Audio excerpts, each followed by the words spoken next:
नमस्कार साथियों, आप सभी का स्वागत है आपके अपने YouTube चैनल पढ़ाई की पोथी में। साथियों, उम्मीद करती हूँ कि आप सभी स्वस्थ होंगे, मस्त होंगे, बेहतर होंगे और निरंतर अपनी तैयारी के माध्यम से सफलता का मार्ग प्रशस्त कर रहे होंगे। तो चलिए, आज हम पढ़ने वाले हैं हिंदी साहित्य से बनने वाले प्रश्नों की श्रृंखला में आदिकाल।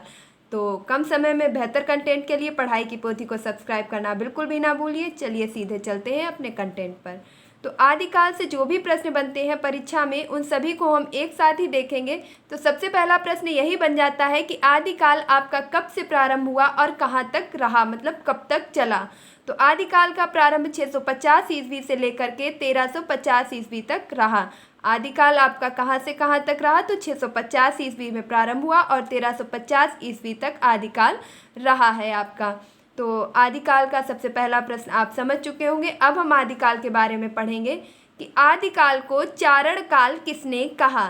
आदिकाल को चारण काल किसने कहा। तो देखिए, आदिकाल को जो चारण काल की संज्ञा है या चारण काल किसने कहा, तो जॉर्ज ग्रियर्सन ने। आदिकाल को चारण काल किसके द्वारा कहा गया या चारण काल की संज्ञा किसके द्वारा दी गई, तो जॉर्ज ग्रियर्सन के द्वारा। नेक्स्ट है आपका आरंभिक काल, यानी कि आदिकाल को आरंभिक काल की संज्ञा किसके द्वारा दी गई, तो मिश्र बंधुओं के द्वारा। किसके द्वारा, मिश्र बंधु के द्वारा। नेक्स्ट है आपका बीज बपन काल।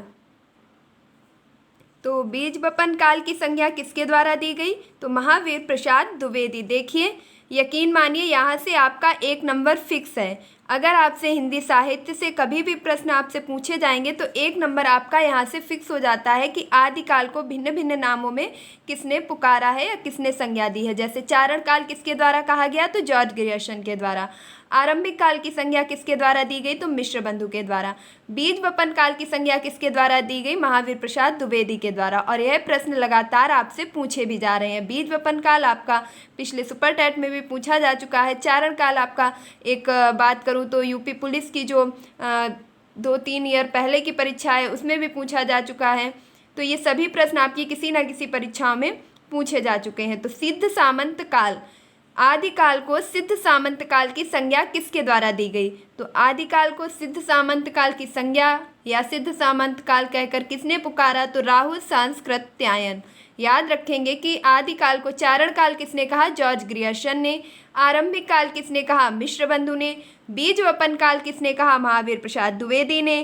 सिद्ध सामंत काल किसने कहा, तो राहुल सांस्कृत्यायन ने। नेक्स्ट है आपका संधि या चारण काल।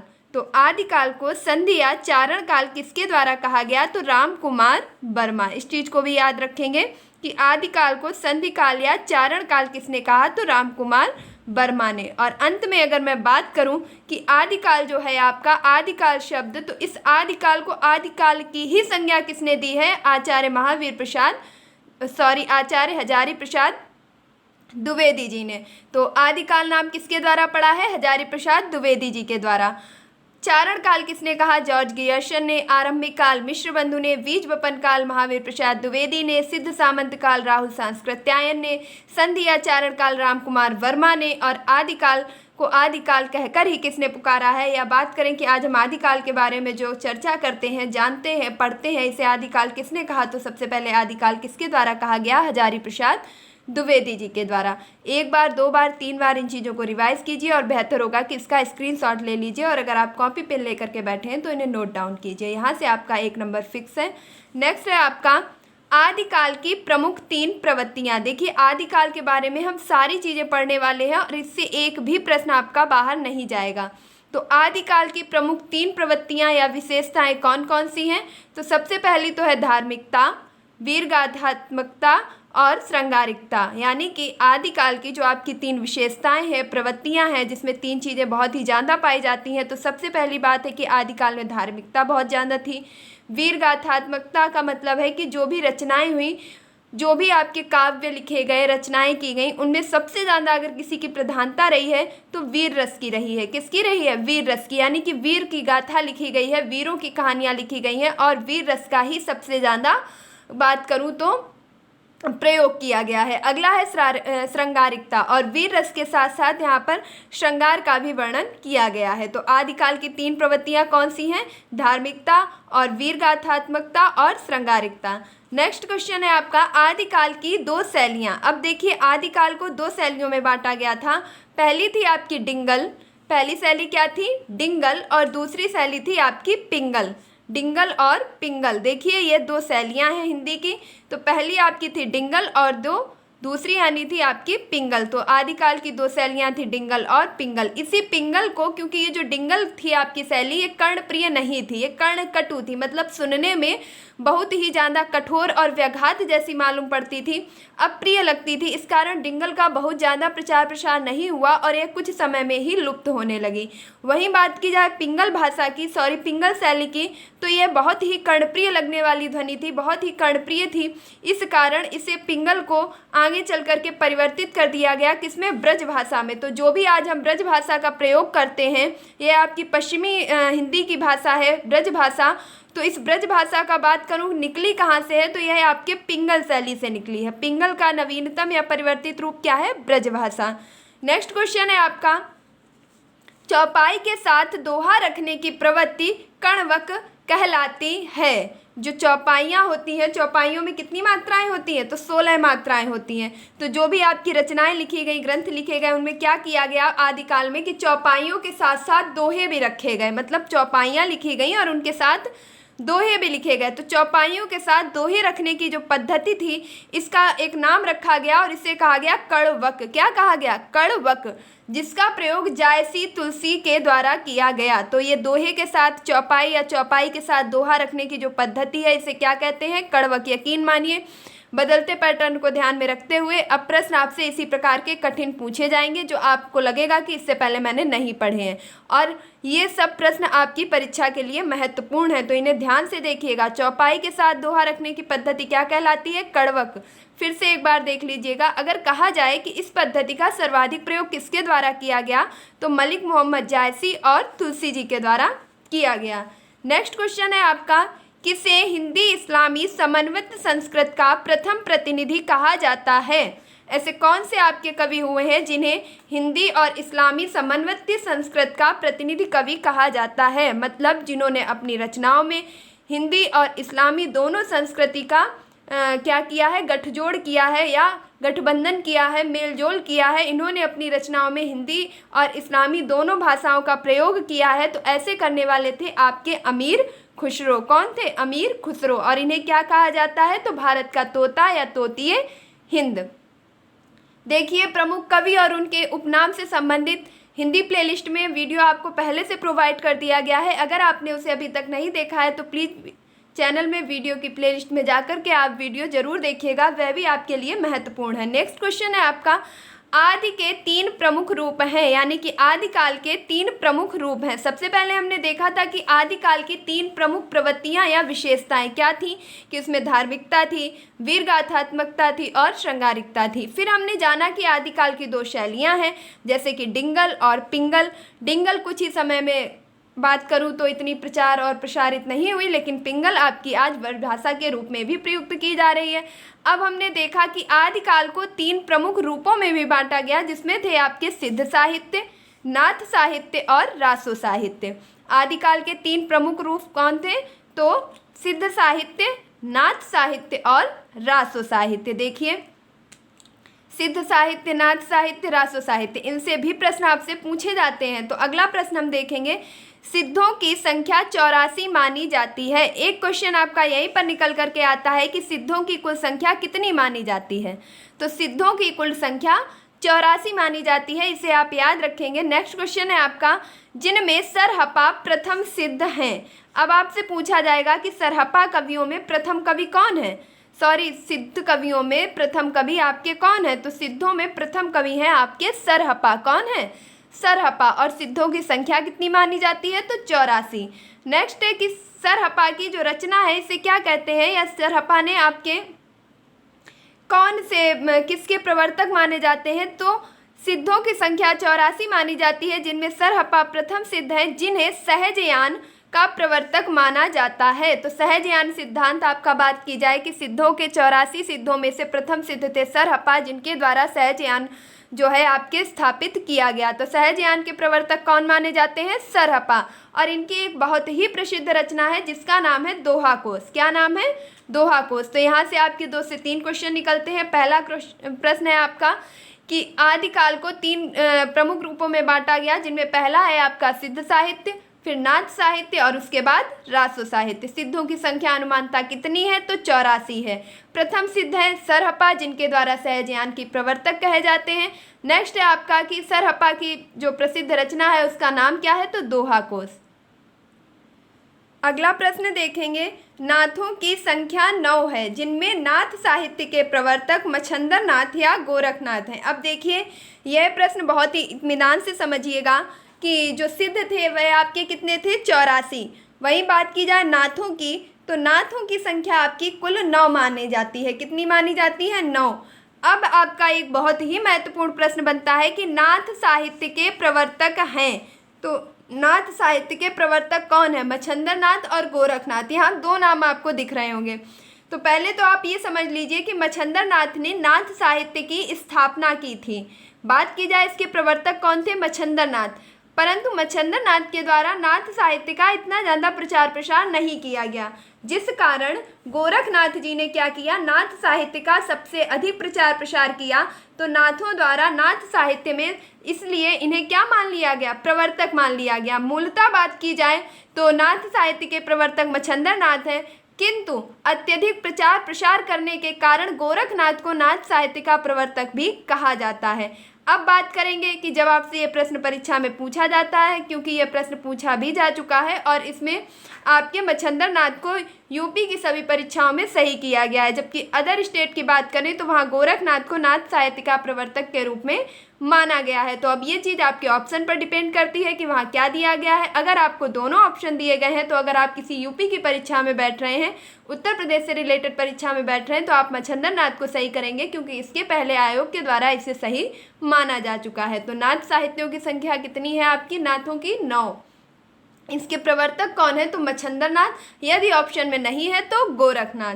नेक्स्ट क्वेश्चन है आपका कीर्तिलता, कीर्ति पताका और पदावली। क्या क्या है? कीर्ति पताका, कीर्तिलता और पदावली। अब कीर्तिलता और कीर्ति पताका आपकी किस भाषा में लिखी गई हैं? अवहट्ट भाषा में। किस भाषा में लिखी गई हैं? अवहट्ट भाषा में। अवहट्ट का मूल शब्द क्या है?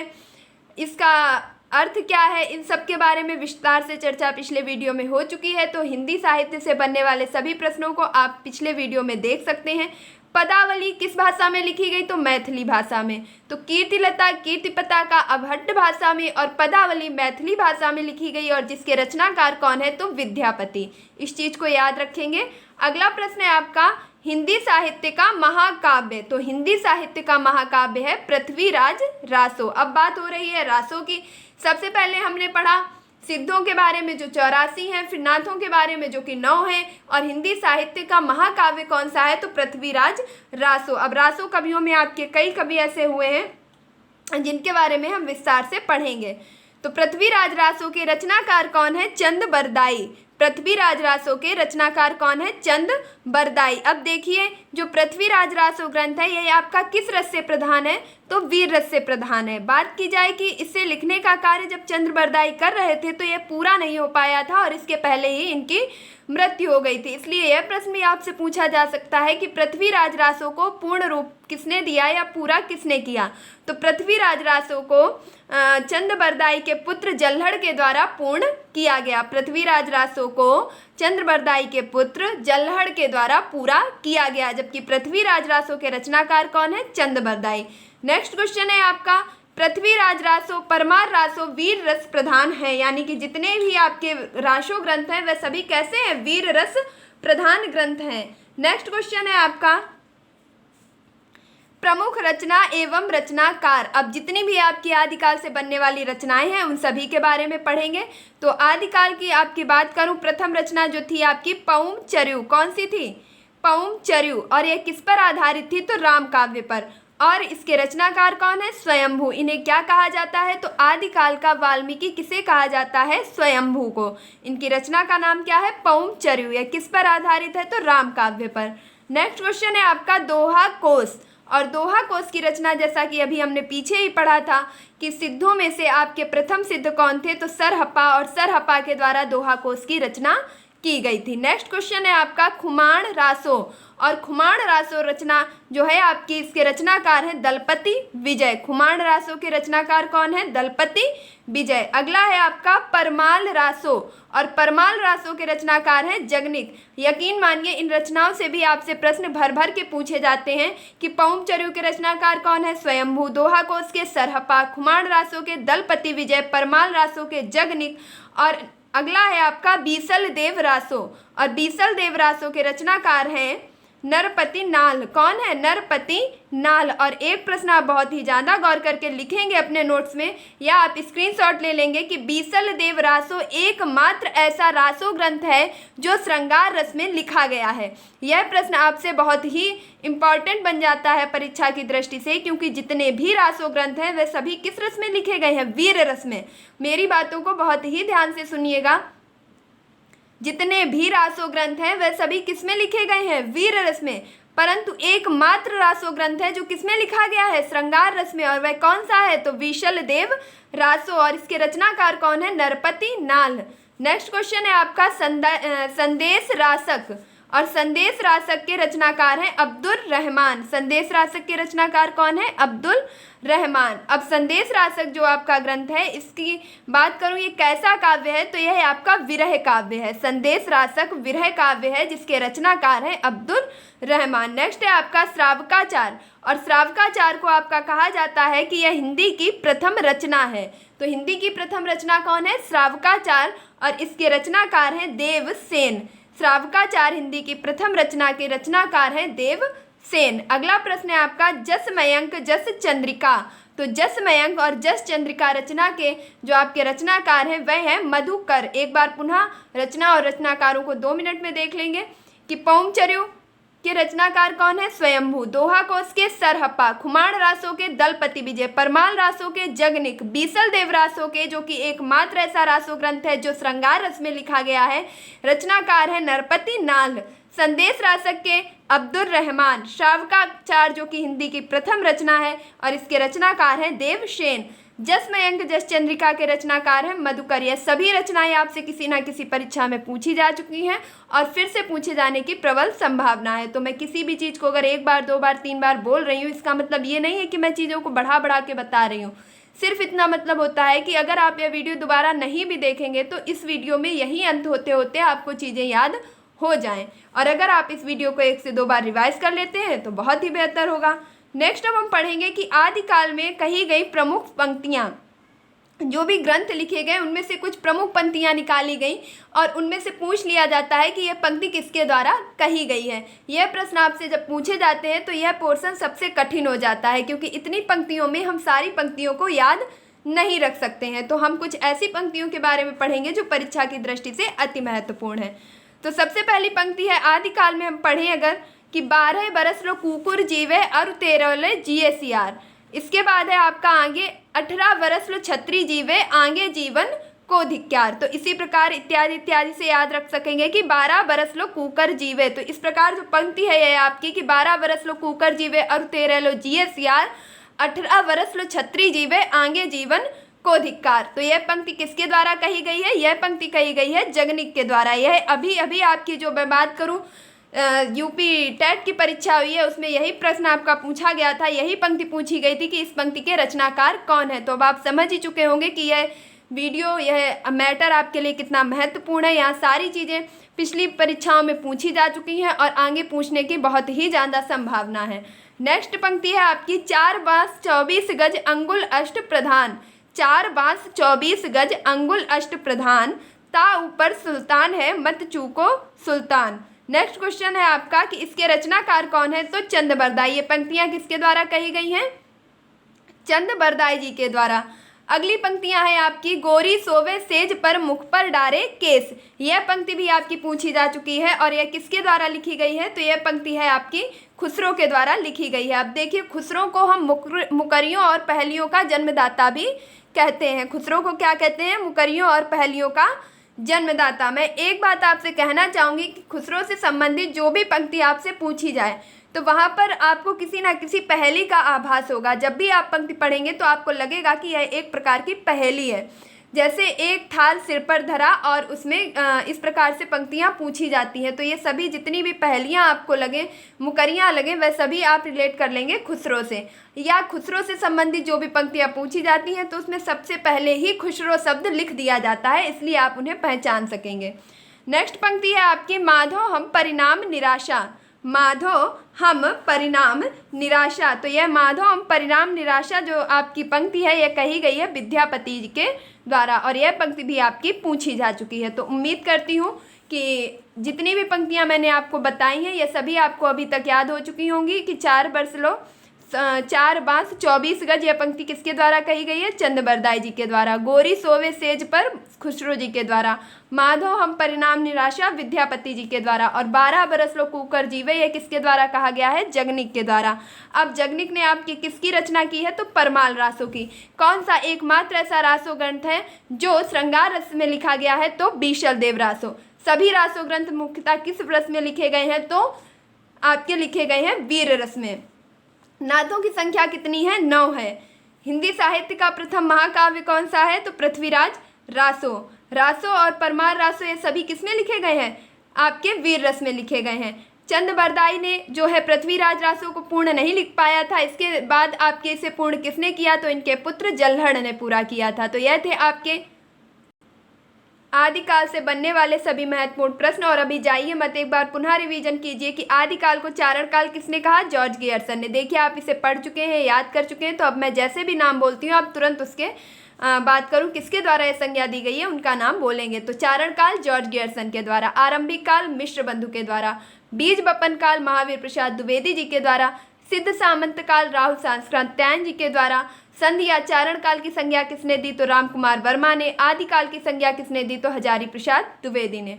तो साथियों उम्मीद करती हूँ कि आपको यह वीडियो पसंद आया होगा। इससे बनने वाले सभी प्रश्न आपको परीक्षा की दृष्टि से महत्वपूर्ण लग रहे होंगे और यकीन मानिए आप किसी भी परीक्षा की तैयारी कर रहे हैं, अगर उसमें हिंदी पोर्शन है तो आप आज 1 से 2 नंबर पक्के कर चुके हैं। तो इस वीडियो को अगर आप पसंद कर रहे हैं तो प्लीज़ अभी तक क्या कर रहे हैं, इसे लाइक कीजिए ना फटाफट। और अगर आपने अभी तक चैनल को सब्सक्राइब नहीं किया है तो पढ़ाई की पोथी को सब्सक्राइब कर लीजिए। एक बार पुनः कहूँगी कि साथियों अगर आपको यह वीडियो अच्छा लगा है, थोड़ी सी भी मेहनत हेल्पफुल लगी है, तो प्लीज़ इस वीडियो को लाइक, शेयर और चैनल को सब्सक्राइब करना बिल्कुल भी ना भूलिएगा। आपने पढ़ा है, आपने सीखा है, अपने दोस्तों को शेयर कीजिए। तो पढ़िए, पढ़ाइए, चैन बनाइए और कम से कम 5 लोगों के पास जरूर शेयर कीजिएगा और खुद तो लाइक और सब्सक्राइब कर ही दीजिए। मिलते हैं अपने नेक्स्ट वीडियो में, तब तक के लिए खुश रहिए, मस्त रहिए, पढ़ाई में निरंतरता बनाए रखिए और अपने माता पिता गुरुजनों का सम्मान कीजिए। अगला वीडियो आपका आएगा भक्ति काल से रिलेटेड, तब तक के लिए वेट कीजिए। धन्यवाद।